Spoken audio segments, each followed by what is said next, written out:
Right, I've pretty much done with the detailing. That's obviously all the stuff in white that I tried to put on. Most of it being on the front and the turret. There was some bits on the back here that it's just beyond me to do that. So I'll park it up against the wall. But that's the result of an evening or so's leather plastic strip and putty. Used both the original figures. He's had his arm changed, obviously enough.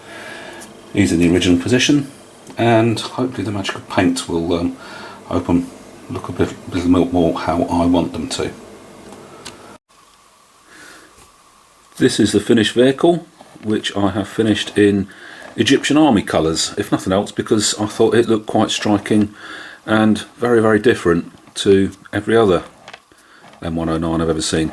These kind of colours denote different sections within each armoured formation, and yeah, I think it's quite striking. The markings are hand painted on. They're not perhaps quite as good as they could have been, but obviously you can't get Egyptian army markings in 1/48 scale. And yeah, so it was a fair amount of work to get it looking as it does. It was well worthwhile. I kind of regret not doing anything on the back here, but trying to find detailed photographs of what there actually was, what equipment there is at the back. It's essentially a sort of large spade attachment from what I can make out. Wasn't actually, well, it was impossible, and I think the ability to do it is probably exceeding my modelling skills. It'll be parked up against the wall, I suppose, so that the back can't be seen. And interesting thing to make, lots of potential for detailing, and putting that detail in, it really has transformed the whole thing. It looks, I think, a lot better.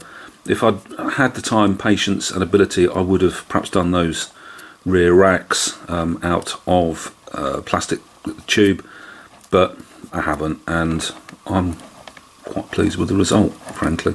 Not a great deal of weathering, because in the pictures I've seen, they look more like publicity shots for a joint Egyptian-American exercise, so they presumably had been repainted. There are a couple of modelers, Mig has done, Mig Jamena, yeah, him, has done one which is brilliant. It really is a nice looking vehicle.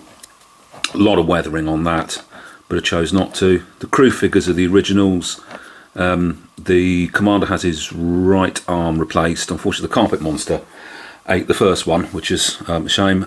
So I replaced his right arm, moved him around slightly because otherwise he's going to be headbutting the M50, which is the original one. I just put a cover over it. That was quite a nice way of doing it. I have got a couple in the spares box.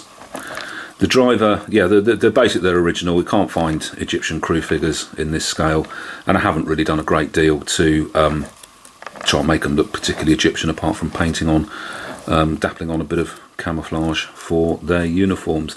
So all in all, I think for the price, yeah, it's a great exercise in kind of old school model making.